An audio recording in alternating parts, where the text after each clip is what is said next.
incubator ceremony, we set forth toward home, but scarcely had the head of the procession debouched into the open ground before the city, than orders were given for an immediate and hasty return.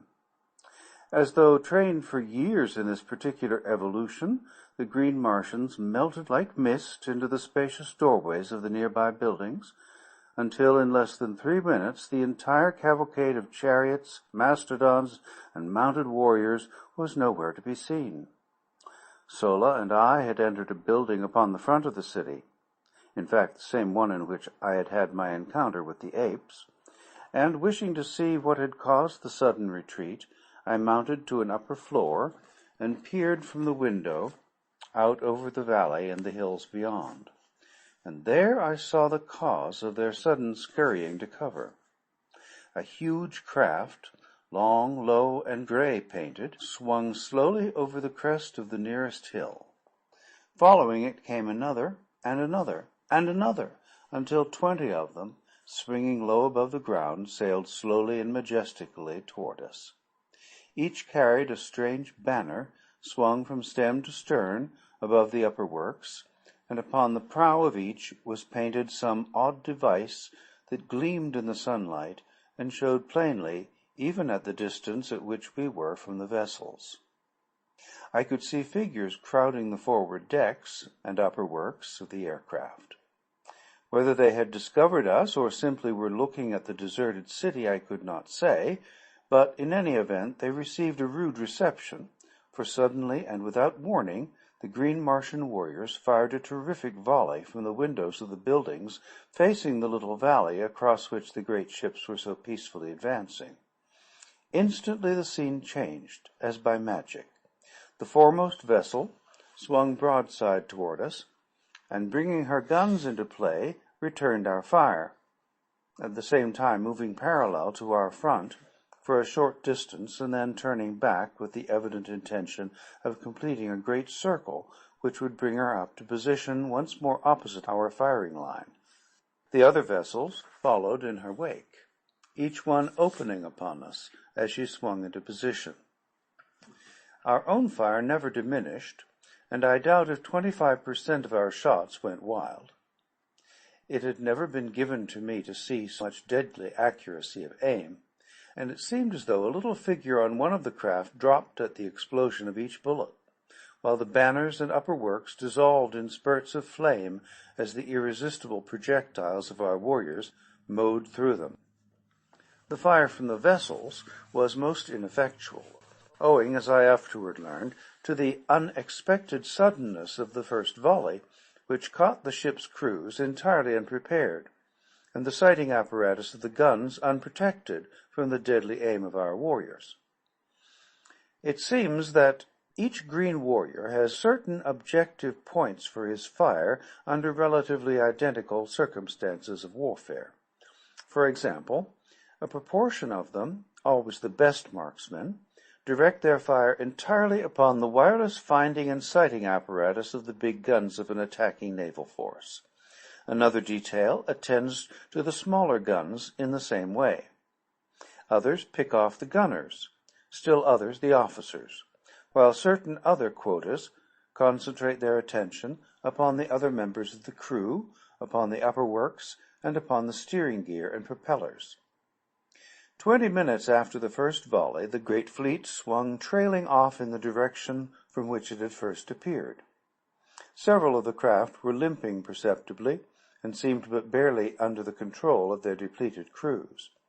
Their fire had ceased entirely, and all their energies seemed focused upon escape. Our warriors then rushed up to the roofs of the buildings which we occupied, and followed the retreating armada with a continuous fusillade of deadly fire.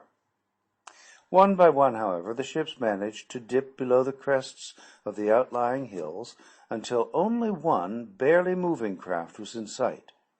This had received the brunt of our fire, and seemed to be entirely unmanned, as not a moving figure was visible upon her decks.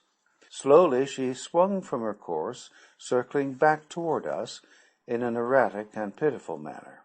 Instantly the warriors ceased firing, for it was quite apparent that the vessel was entirely helpless, and far from being in a position to inflict harm upon us, she could not even control herself sufficiently to escape.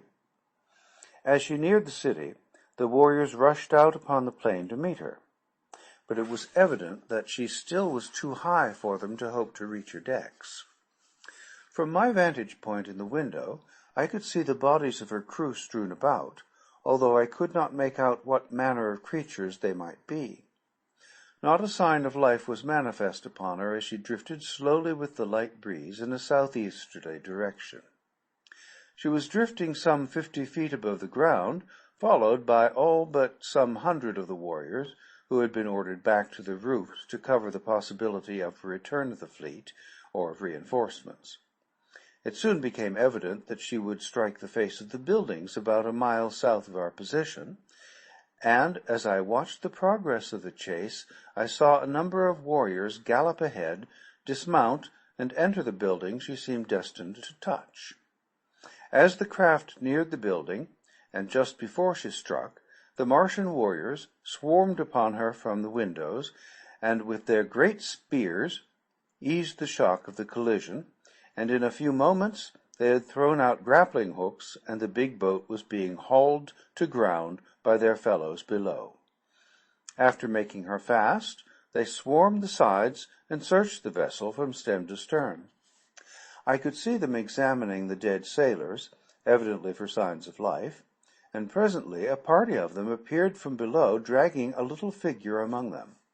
The creature was considerably less than half as tall as the green Martian warriors, and from my balcony I could see that it walked erect upon 2 legs, and surmised that it was some new and strange Martian monstrosity with which I had not as yet become acquainted. They removed their prisoner to the ground, and then commenced a systematic rifling of the vessel.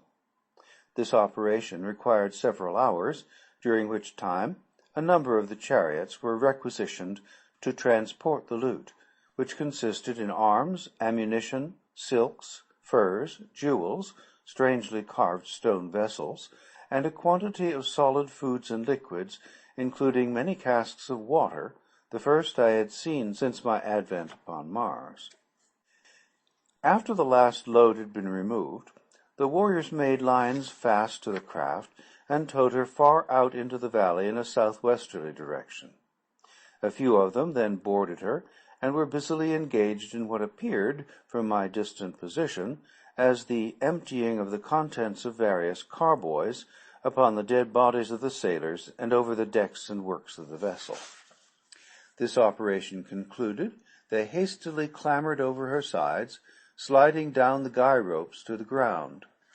The last warrior to leave the deck turned and threw something back upon the vessel, waiting an instant to note the outcome of his act.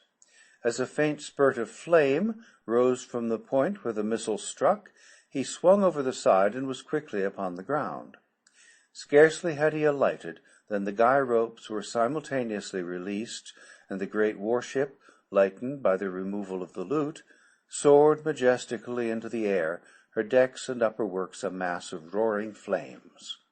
Slowly she drifted to the southeast, rising higher and higher as the flames ate away her wooden parts and diminished the weight upon her. Ascending to the roof of the building, I watched her for hours, until finally she was lost in the dim vistas of the distance.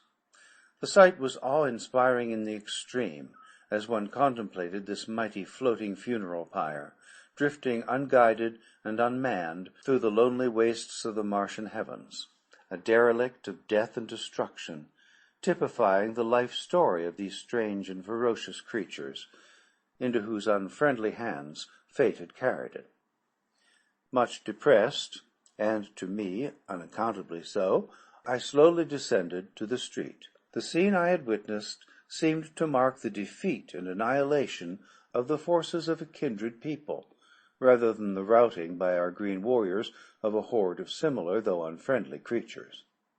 I could not fathom the seeming hallucination, nor could I free myself from it. But somewhere in the innermost recesses of my soul I felt a strange yearning toward these unknown foemen, and a mighty hope surged through me that the fleet would return, and demand a reckoning from the green warriors who had so ruthlessly and wantonly attacked it. close at my heel, in his now accustomed place, followed Wula, the hound, and as I emerged upon the street, Sola rushed up to me as though I had been the object of some search on her part. The cavalcade was returning to the plaza, the homeward march having been given up for that day, nor in fact was it recommenced for more than a week, owing to the fear of a return attack by the aircraft. Lorquas Tolmal was too astute an old warrior to be caught upon the open plains with a caravan of chariots and children, and so we remained at the deserted city until the danger seemed past. As Sola and I entered the plaza, a sight met my eyes which filled my whole being with a great surge of mingled hope, fear, exultation, and depression, and yet most dominant was a subtle sense of relief and happiness. For just as we neared the throng of Martians, I caught a glimpse of the prisoner from the battlecraft, who was being roughly dragged into a nearby building by a couple of green Martian females. And the sight which met my eyes was that of a slender, girlish figure, similar in every detail to the earthly women of my past life. She did not see me at first, but just as she was disappearing through the portal of the building, which was to be her prison, she turned, and her eyes met mine. Her face was oval and beautiful in the extreme. Her every feature was finely chiseled and exquisite. Her eyes large and lustrous, and her head surmounted by a mass of coal-black waving hair, caught loosely into a strange yet becoming coiffure. Her skin was of a light reddish copper color, against which the crimson glow of her cheeks and the ruby of her beautifully molded lips shone with a strangely enhancing effect. She was as destitute of clothes as the green Martians who accompanied her. Indeed, save for her highly wrought ornaments, she was entirely naked, nor could any apparel have enhanced the beauty of her perfect and symmetrical figure. As her gaze rested on me, her eyes opened wide in astonishment, and she made a little sign with her free hand, a sign which I did not, of course, understand.